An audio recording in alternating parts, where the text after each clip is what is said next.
to everyone who's watching. Hello, everyone. Thanks for rejoining us. Welcome to Chacha 2020 for the Rural Development event.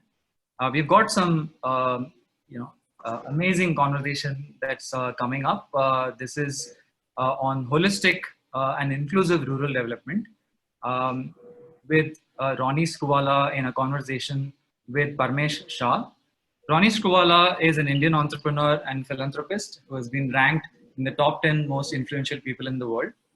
Ronnie Screwvala is the co-founder of Swadesh Foundation, which aims to empower 1 million rural Indians every 5 to 6 years. He is also the co-founder of Upgrad, an online platform for formal education focused on the higher education and specialization sector. In 1990, Ronnie built a media and entertainment conglomerate UTV, which was. And we also have with us Parmesh Shah, who is the global lead on rural livelihoods and agricultural jobs at World Bank. Parmesh worked for government, civil society organizations, foundations, and other bilateral and multilateral development organizations in Asia and Africa regions in the areas of community-driven development, participatory approaches, institutional change, and natural resources management. He's an MBA grad from IIM Ahmedabad and pursued PhD in development studies at University of Sussex.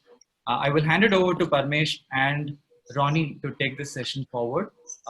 Thank you, Ronnie and Parmesh, for joining us. Lovely to have you here. There are lots of us who've joined on Zoom as well as on Quint, on Book My Show and other streaming services. Hope you have a great conversation.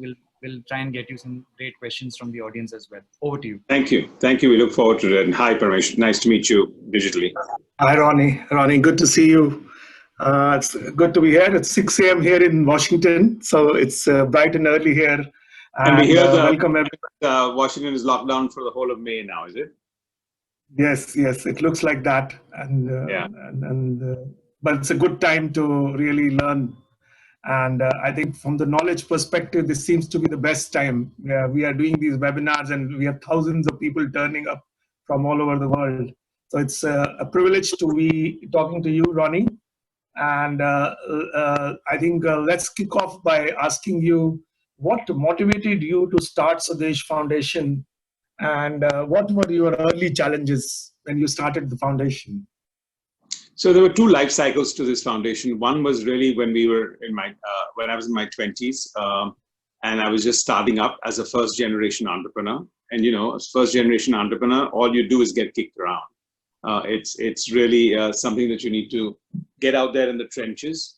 And I think very early when one started the company, the introspection was that I just felt intuitively that about 10% of whatever we would make, we would like to give back.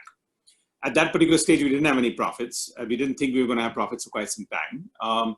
So the first thing that happened is we had a 10,000 square foot office, and I put 1,000 out for a creche old age home. 2-3 years later, I had the first employee, and she came from the Raigad district in rural Maharashtra. So one fine day, she said, look, this is lovely. We had about 300 people in our staff in our company. And actually, they were all very excited because it was almost like we had this NGO right there in our midst. So it was 300 people kind of owning that NGO. And that was a phenomenal cultural moment for everybody. So this first employee told me, why don't you drive with us to Raigad and see we have a lot of water and sanitation problems there. And we did that. And that's when our journey started into rural India, where we looked at a very small cluster of about 39 villages at that particular point in time, mainly focused on water and sanitation. Many years later, close to about 2012, when my wife Zarina and I divested from our company UTV to the Walt Disney Company, that's when we were sort of at this crossroad to figure out what did we want to do, both with our lives and with our foundation. And I think Zarina went out to do a Teach for India course, came back after 10 days and said, I'm going to join Teach for India. And I was very worried. So I said, wait a minute, you can't go join something. We've got our own NGO. She said, no. It's too small. I want to go join Teach for India.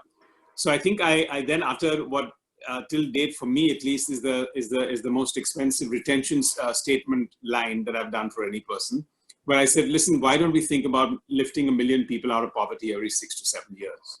So she kind of looked at me and said, are you kidding? And I said, no, I think we'll have to make it work. So all of 2013, we both met about 300, 400 NGOs across India.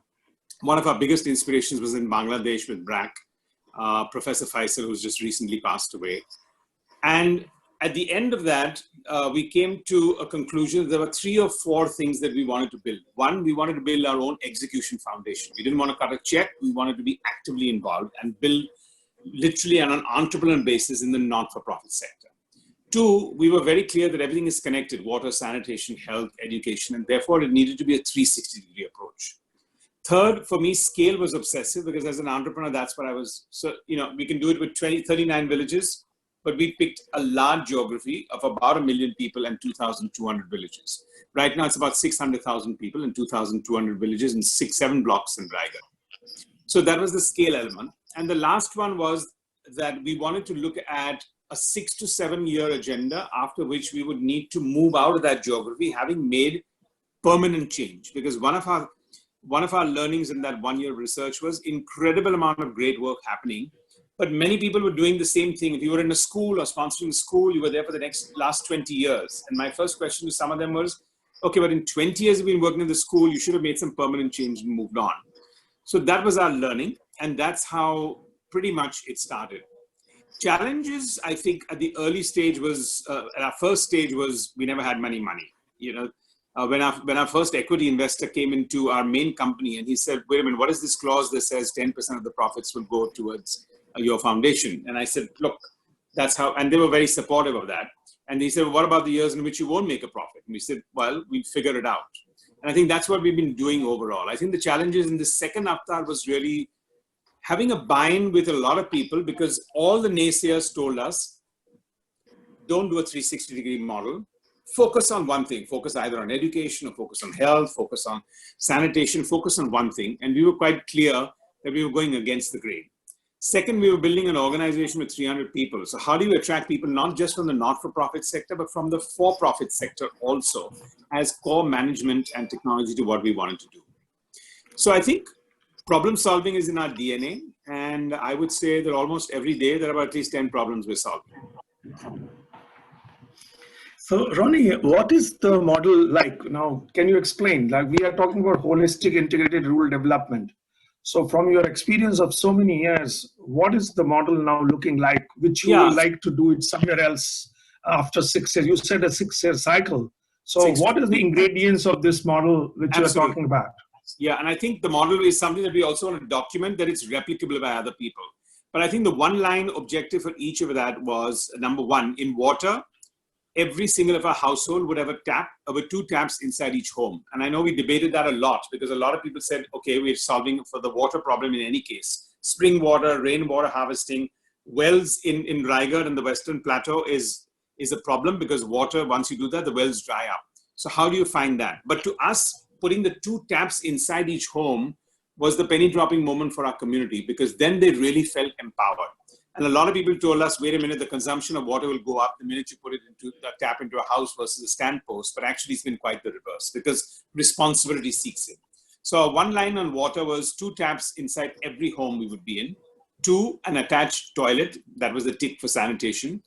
3, in education, we would work with the 1,200 schools and the 800 Anganwadis in our geography, and work with them on almost all the pluses, meaning we didn't want to go out, reinvent and build our own schools. We would work with the teachers, we would work with the principals, we would work in subjects primarily based on English, chemistry, computer, maths, building a library, and career counseling. In health, we focused on 3 aspects, anything that affected more than 1% of our community. And that was 1, eyesight, everything with eyes, and special care, if you're hearing impaired, visually impaired, or speech impaired. That was one part. The second was the entire prenatal and postnatal care. So almost from -9 months to +5 years, and that entire demographic. And the third for us was anemia and malnutrition.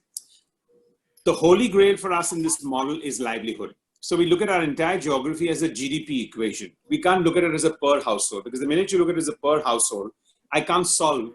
There are many households in a village that don't own land, don't have a working member. And how do you therefore take their income levels from 50,000 rupees to our goal of 4 lakh rupees per household per year, unless you look at a holistic model? If I inject dairy and if I inject cattle and cows, if I don't have a chilling plant every 9 kilometers and then a dairy output deal, then nobody's going to do dairy. So where is the marketplace being created? Where is the entrepreneurship ecosystem being created to support the demand that we would do in agriculture, in skill development, in all kinds of dairy, live poultry? But livelihood for us is we need to quadruple the level of income per household in our entire geography, because that's when we feel that they will feel in control of their destiny, not need us anymore, tell us to thank you, and off we'll go. I don't think we'll do a permanent exit, but if you're holding the hand right now, we'll hold their little finger so that we don't feel anything gets zeroed to what we've done. But most and our core of our model is the village development committee. We don't enter a village unless they form their own village development committee. So they own every single change and we work with them. Thanks a lot. And so I wanted to ask you is that a lot of things to do with market require a lot of other players to be into this ecosystem which you are trying to create. So how are you working with others in the market system? Like you talk about chilling plants. You are not going to set your chilling plant yourself. Someone else is going to set that chilling plant there and run it. So explain to me, how do you work with the government on the other side, on the schools and all, and with the market on the livelihood side? How do you do that? So on the market and the livelihood right now, it is all about creating our own entrepreneurs. So actually the SAG groups and the women groups actually are very happy to look at distribution of some of the situations. When we look at dairy, the chilling plants are actually entrepreneurs from and within that community. We may fund them for a chilling plant and then they have to go out there. They have their transport system. Somebody has a tempo, somebody has a van, somebody has a bicycle, somebody has a scooter, and he goes out household to household and figures that out. Our large chain maneuver, so when like we have cashew entrepreneurs. So what we do is we buy in bulk, we then let them process it, and then we buy it back from them at a certain price so that they are not affected by the fluctuation of the prices and they get a good income. Our criterion with them is that you need to do it 365 days of the year and be a permanent entrepreneur, because otherwise these are all seasonal things. The mindset of the rural community is I'll do it for 2 months and 3 months. When you do paddy, it's for 2-3 months. When cashew is, the season is January, February, March, so I'll do it for 2-3 months. How do you get them to do that? And second, how do they create employment?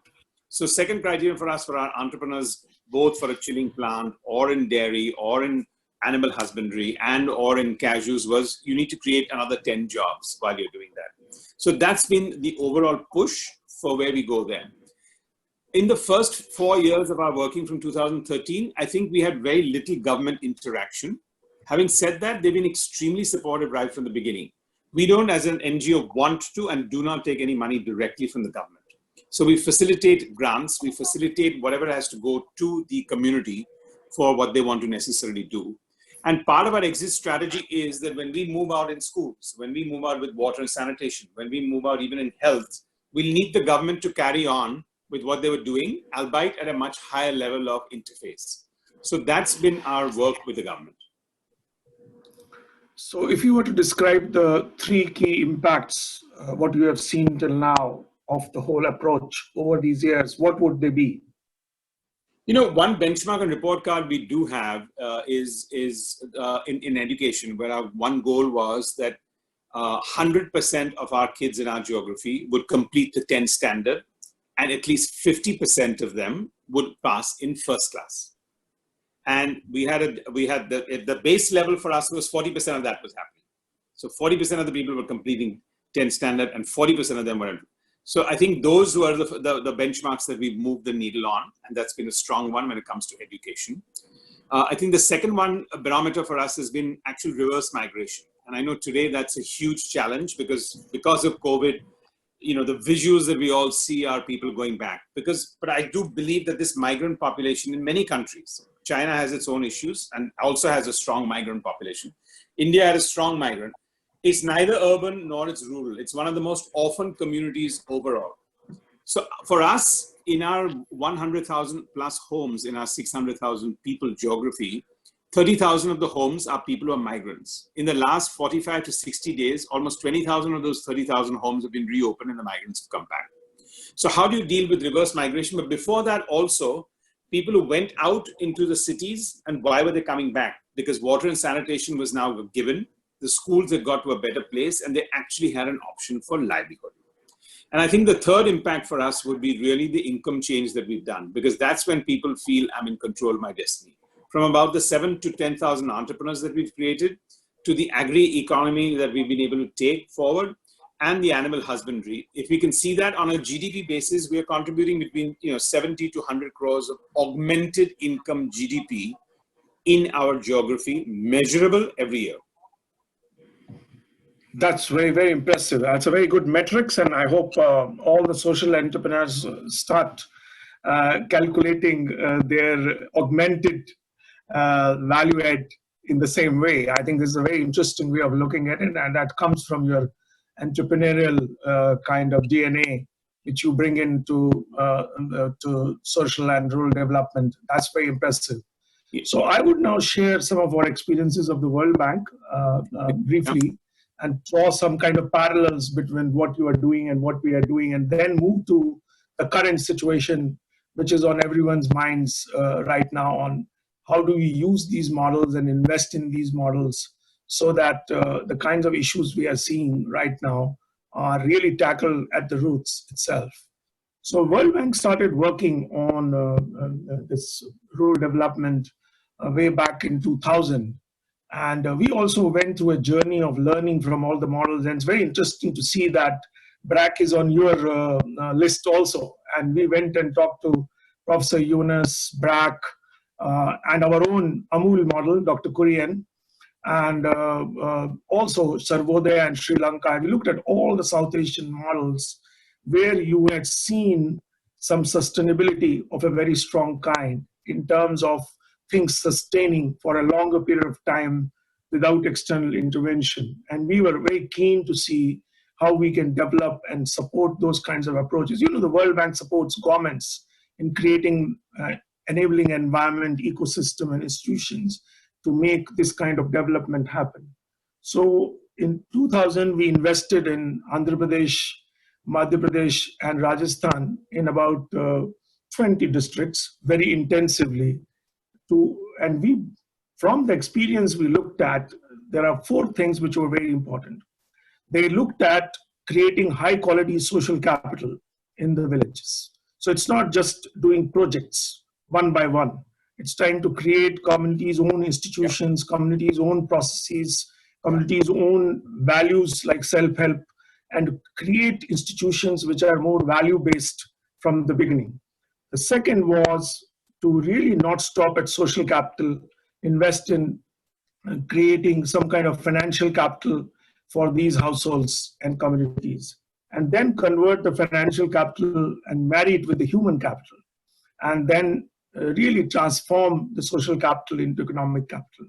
So we really looked at women as an agency, because that's what experience was in whole South Asia, that wherever women were involved as an agency, they were producing very different outcomes. Yeah. So it was the self-help groups, which I think you are also working with, but not just self-help groups, but federating them to build a higher level institution, self-management institution of the women. So currently, if you look at that, now we then went to Bihar and Jharkhand in 2007 with the same approach, and invested in very high quality social capital for now from 2007. Now it's like almost like 13 years. We are now working in the eastern part of India. And together, if you look at, we have now 350 million women mobilized into self-help groups all over the country, because World Bank works on scale. As you have scale aspiration, we also have scale aspiration. And the institutional approach was that we don't have huge amount of external people doing it. We need community institutions doing it all the time. So we have 350 million women. We have almost like 7 million self-help groups. And we have about 350,000 community level functionaries now working all over India. And I think I like what I'm seeing in your approach is that you are looking at a scale aspiration to create that 100 crores additional value of GDP. And I think that's a very interesting metrics there. And what we see now in India is that these poor women have $2 billion of their own savings. Yeah. They have mobilized almost $36 billion of commercial credit and loans. And they are running a lot of micro enterprises and enterprises of their own. And then the farmer organizations and then producer companies, so that they interact with market on a very large scale. So I think this kind of a model has traction from the government side. We have almost like 3,000 young professionals right now from all the bright institutions of the country working on these programs. So it's not just the typical people who would come from social science. It's the people who are MBAs, people who are technical, coming from agriculture universities, coming from all kinds of disciplines, coming and working with communities. So I think clearly we are looking at a huge amount of investment in creating an ecosystem. I think we have invested in projects for very long. I think we have to invest in these scale models like yours very significantly, which are run by entrepreneurial energy and entrepreneurial action, which really governs that. M&E and measurement and impact is a strong part of it, I'm sure, right? M&E is a major impact is the main thing. So I think we are measuring income, we are measuring economic activity, we are measuring the financial capital which is there at the household level. And the example is very clear that in this COVID crisis, these communities did not wait for the government. Yeah. They have their own savings, their own capital. They run, these communities have already produced more than 10 million masks, almost like 500,000 liters of sanitizers, and 250,000 PPE equipment. And they're running almost like 26,000 community kitchens, and without any support from anyone, basically, because they have the entrepreneurial energy, they have the financial capacity. And I think this kind of creating this self-propelling institutions is very, very important. I think the vision you have of getting, moving from exiting from a very light hand holding in 6 years and having that aspiration from the beginning, the scale aspiration, the measurement, these are 3 things which are very, very important right now, which you have in the approach. And I think we need to learn lessons from that on how we invest in future into that. So I will move away now from that, unless you have any questions for me. No, that sounds good. I can see that's a very deep, and as you said, at the scale at which you all are operating, this sounds like a lot of continuous impact that's been creating over a long period of time. So that must be also very rewarding. But I think it's a 20-year kind of an investment now, almost coming to that. And we have a big battle in the World Bank also, which normally invests in a 5 to 6 year cycles of projects and then forgets about them. So I think from projects to creating more self-sustaining ecosystems is different. And that's why we need to finance them in a slightly different way. Yeah. So if you look at our collective investment over 20 years in this, it is around $2 billion, if you look at it, of across about all the states in India. And I think you will hear from the people who are talking about it, and Vijay and all the people who really started this in the government are going to talk after our session.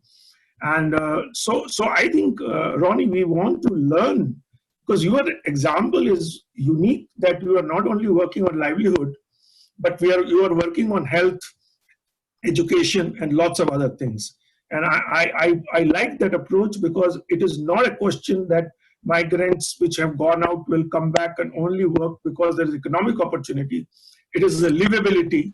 It is the access to education to their children. Correct. It is the health access which will make them come back and become, again, see this an important option. So let's go back to talking about what we are talking about, the current crisis. And John, if you have questions from panelists, we can take them now and then build our discussion around that. So John, can you tell us what questions people are asking?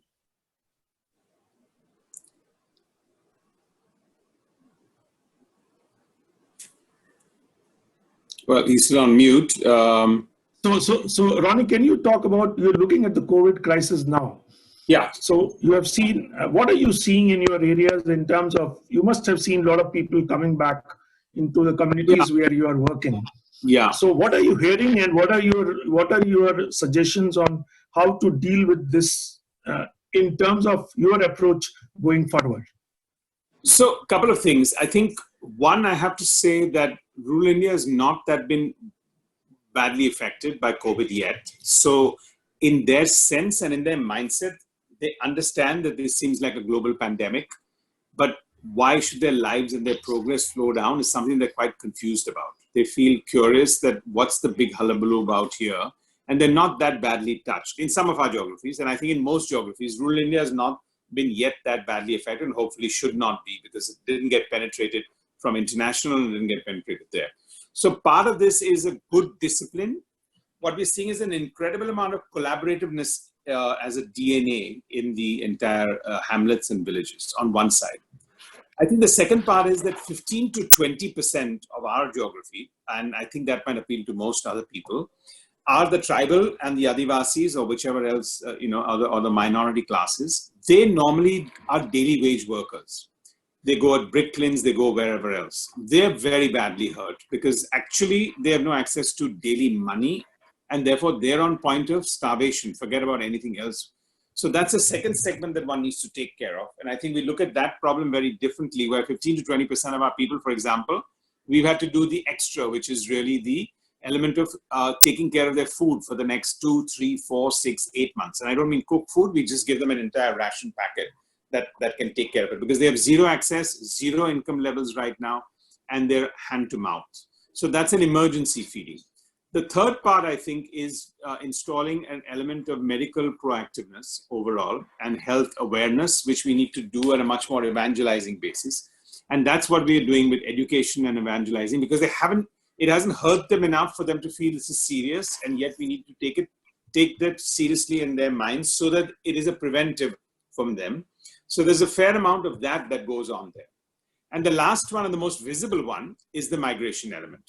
As I said, about 20,000 out of the 30,000 closed homes for us have reopened with the migrants actually coming back. For these last 30 to 60 days, if we were to speak to them, and we're speaking to many, many of them, they're not fully decided whether they want to come back and stay back or whether they might go back. And there are 2-3 aspects there.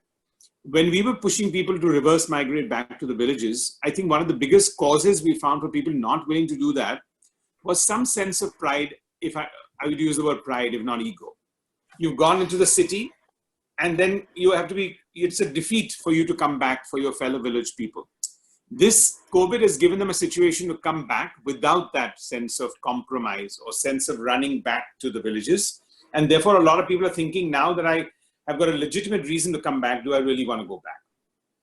However, I think that this daily wage workers, when they go back into the city, could have a recalibration upwards of their monthly income, because I think there is going to be a shortage of core staff, whether it's drivers or deliveries, factory workers, whatever else, that filled up this daily wage worker, where the shortage will mean that people will have to pay a little bit more, 50% more. Right now, they were so hand to mouth that life could change. Our hope is that of the 20,000 people who come back, we can hold back 10,000 of them and give them optional income options in their place. Their kids will be a little bit more happy in school than when they left 2 years, 5 years, or 7 years back, and they have water and a toilet in their homes already. Because even for the people which had closed homes, when we were doing our water and toilets, we would approach them, even in the city, that's saying, we're doing this in your village, do you want to get it done? And most of them said yes. So I think that's what we've experienced here, both from a medical and health awareness, from a point of view of some people, SOS and starvation, a general level of higher awareness of where this could be for the next 1 to 2 years in the migrant population. So I think clearly the link between the rural and urban is going to be very important. And so I think we had invested in a migration resource center in Gurgaon for all the migrants which were coming from the households we were working with in Bihar earlier, so that there is some kind of counseling system as well as a remittance system which is created, which creates the link between the two. And we found that in this particular scenario, it worked quite well, where people were able to get counseling on how to deal with the crisis and all that at this time. So Bihar government is doing something very interesting. It is registering all the migrants who are coming back, and is developing a skill registry.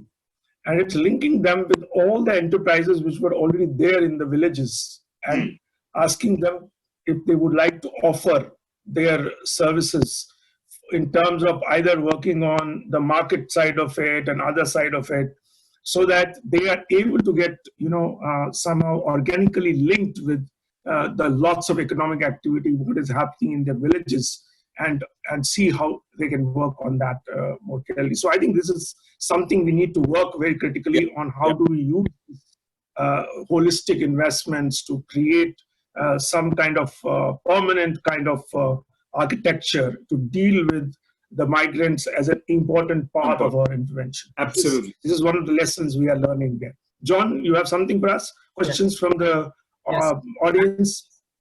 Yes. I have a very interesting question for Ronnie from the audience. So the question is it possible to create build a sustainable ecosystem, a rural ecosystem, with the skill development and other services, and build an interdependent community in the light of migration happening? Is it really possible? And what is your opinion on the changing livelihood patterns in rural India with more movement into non-farm incomes? That's broadly the question. Would love your take on that. So, I think we do about between 1,000 to 2,000 people on skill development on a regular basis and ongoing. Our experience has been when people are coming to learn skill development, the skills that they're training for, there are not that many jobs in rural India. So then they need to move. When they move almost anything more than 30 to 40 kilometers of square from their homes, it's a very different context. So, we focus so much on skill development, we don't focus on the soft skills. And we are finding soft skills to be a major gap and a lack, where if you haven't got a culture to go join an organization, they keep rounding back. 70% of our people move out after 6 months from a job. So now in the last 2 years, our KRAs have been, they need to be in a job for at least 2 years after that. So the simple answer is yes, but you need to figure out that the outcome is not skilling. The outcome is the jobs and them staying in those jobs for 1-2 years. If they're there for 2 years, they're going to be there for life. Not to that same company, but they'll be in the same skill set. But otherwise, that gap of soft skills combination is something that needs to be done and needs to be tackled on an ongoing basis. And therefore, soft skilling and hard skilling would need to be done. Your second part, which is the reverse migrant part, yes, they actually come with a lot more hardened experience. They're seasoned. They've come into a city, they've lived a rough life, 200 people in a place, job, hustle, bustle, everything. So they have a higher level of aspiration than rural India does. And when they go back, they should be contagious about their aspiration level. Because actually, one of the big challenges we've seen is how to raise aspiration levels in rural India. So this aspiration quality that I think the reverse migrants would bring back is a very strong quality, because it'll spread as they talk, as they go to the mandir, as they go to anywhere else. That will spread, and that's a strong part for us to keep them there. They'll have a little bit sharper entrepreneurial skills. They'll know what it is to the up and down. Sometimes in the rural villages, you've not had your big challenges and problems, and you don't get seasoned. So I think those are what I would look at to take forward. Got it. Thank you. I have one more question, and this is on the point that both of you touched on, which is monitoring and evaluation and the prominence of several evaluation methods, including RCTs. How do you think about this, and what is the right way to evaluate holistic rural development models? Interestingly, one question is, how do you evaluate and assess happiness of eventually the participants in rural communities in these programs? I leave the question. Maybe Parmesh may want to lead and answer that. Sure. No, I think this is a good question. I think you have to use mixed methods for these programs. I think quantitative methods are not good enough for that. So you have to build a lot of qualitative analytics to do that. And I think getting a kind of a benchmarking people's own indicators of what they see as aspirations and building a monitoring evaluation system based on that is very, very critical. So we continuously look at indicators from perspective of the aspiring households and from the different people in the households, the young women and the migrants, and you take and build a composite kind of indicators based on that. But I think it's important in these models to look at livability, look at quality of life, and look at economic development all together. We are dealing with also a lot of social issues while this is going on. Like a lot of our programs, I think 50% of them are working with scheduled castes and scheduled tribes, which are facing all kinds of discrimination, even in the societies there. So if you just work on the economic side and you don't work on the social issues, then it won't work. And we work with Muzahirs in Bihar, who are really down in the hierarchy. And so you need to develop very specific indicators for different substrata and try to do evaluations that. But I love what Ronnie is doing in terms of augmenting value-added part of it. I think if we had that metrics by now, the systems will become more resilient and less fragile. So I'd like Ronnie to now answer the question. Actually, I'll hold on to your second part, which is the happiness index. I mean, I know we're not Bhutan, and Bhutan is one of the only places where they have a minister for happiness, from what I understand, and definitely that's something that they promulgate. But actually, that translates to two words. One I used already in my previous answer, which is aspiration, and the second is pride. And therefore, these are the soft parts that we work on with our community a lot. How do you raise those aspirations? Because actually, you can't get them to start earning from 50,000 a year to 4 lakhs a year unless they have a certain sense of aspiration. And that includes first financial inclusion. And the second one is pride. And I think, for example, when we give scholarships out or the school functions to get parents who've never ever been invited to anything that happens in the school, to when we do career counseling for the kids, we insist that the one parent is also there. There's a sense of identification and pride that happens. When we were very focused on our work for the first 2-3 years, we got a lot of not criticism, but feedback that says we're not celebrating enough. And this is not celebrating for our own staff, but celebrating with the community. So actually in the beginning, when we used to go there and then they'd all come as a community, give you a little bit of diya, tikka, dholak would be played. And I was saying, no, guys, let's not make a fuss. We're here, part of you. And then they all said, no, you don't understand. This is their happiness. They're expressing their sense of pride. So I think getting their sense of pride, getting the sense of aspiration is really their quotient of happiness and their ability to be able to speak out their experiences. Got it. Thanks so much, Parmesh and Ronnie. Another interesting question is, we've got about 10 minutes, so I'm conscious of time. Another interesting question is, how do you really finance these models? What challenges did you face when you started raising funds? And I think the question applies to Parmesh as well. One is, how do you fund these models at large? And at a micro level, what are the right funding financing models for rural entrepreneurs as well? Whichever you want to take first. Ronnie? Well, who better than the World Bank to answer that, right? So, no, it's not that. It's the financing is like it has to happen at many levels. Of course. It's micro. See, the problem is that if you look at this as a pure financing issue, then it's not the right issue. So if you look at the way we looked at it, we bought a lot of commercial banks into investing in this kind of an approach. So it's like, how do you make a lot of poor people credit worthy? And can you create kind of clients who are bankable? Do you have a pipeline of entrepreneurs who will have ideas which are there? So once you invest in that ecosystem, so we have taken an approach, we will invest in the ecosystem, and you can see that our $2 billion investment has led to $45 billion investment from commercial banks. Almost every bank branch in India has to look at women self-help groups and proposals they are giving, and we make each community produce a micro investment plan, and that plan is presented to the bank branch, and the bank branch then decides how much they are going to fund each year.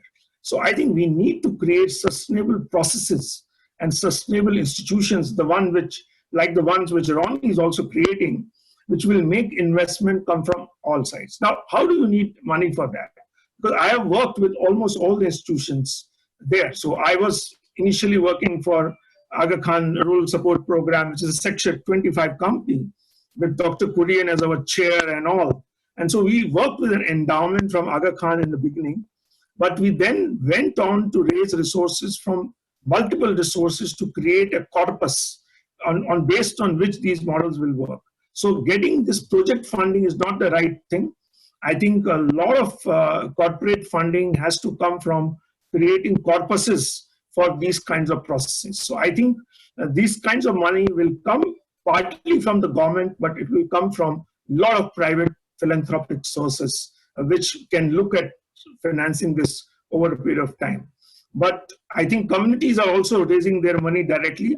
I have a lot of micro industrialists and industrialists funding into the funds of these self-help groups. So we need to create a community financing model, a commercial financing model, and a philanthropic financing model, and hybridize this over a period of time so that a lot of financing happens to finance the ecosystem.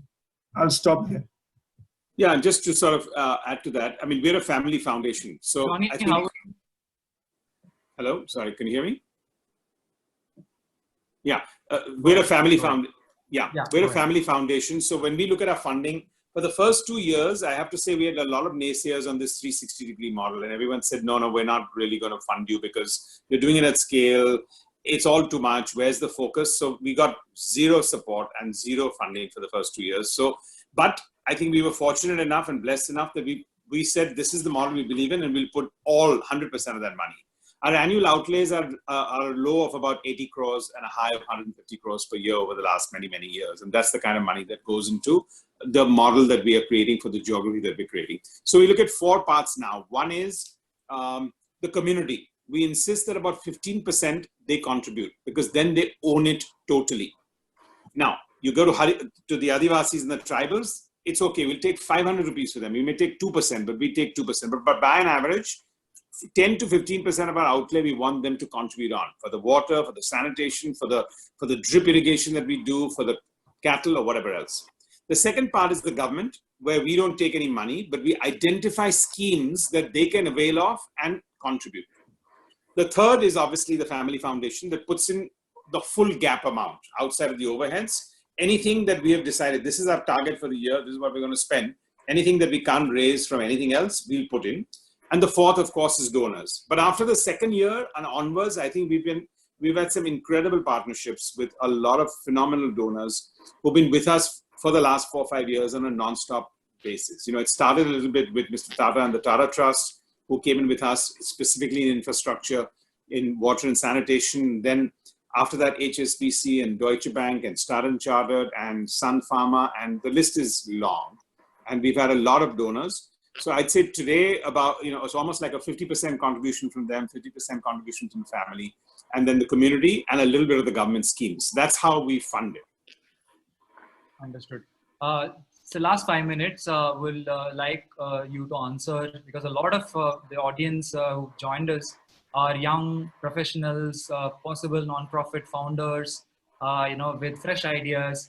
What would be each of your advice, ideas, thoughts for them to really build an organization from ground up, occasionally or very often with the radical ideas?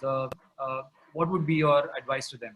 Well, the first thing I would say is that don't think about, you know, when is a good time to do it, because the only good time to do it is now. Okay, and it doesn't make a difference whether in the present COVID situation or we weren't in a COVID situation or there's a post-COVID situation.